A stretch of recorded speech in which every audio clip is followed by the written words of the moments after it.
Dobar dan želim. Evo, meni je drago što ste navratili na naš stan.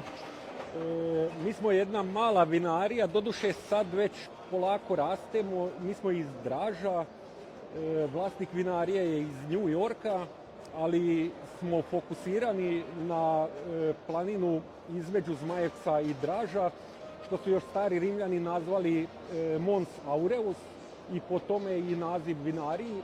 Vinarija postoji od 2008. Od bijelih sorta su nam glavne sorte Pinot Sivi i Graševina,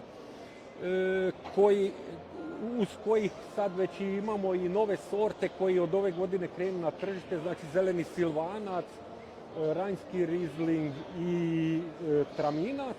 Od crnih sorta nam je Cabernet Sauvignon, Merlot i Syrah.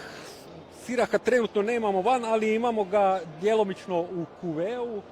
Uz to od ove godine ćemo u ponudi imati Zweigelta, Pinot crni i Syraha kao barikiranoga.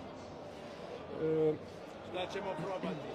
Evo, ja mislim da smo kod bijelih vina još, ja bih preporučio Graševinu 2020. koja je ove godine na dekanteru osvojio 93 boda, što mi je izuzetno drago jer nam je pokazao da ovo što u biti mi želimo raditi, da radimo tradicionalno vino sa odležavanjem, upravo nam je ovo pokazao da isplati se vino držati, odležavati, a inače ovo vino već 2022. bio proglašen u Sveti Ivan Zelini kao šampion suhih vina. A 2024. je sa dekantera.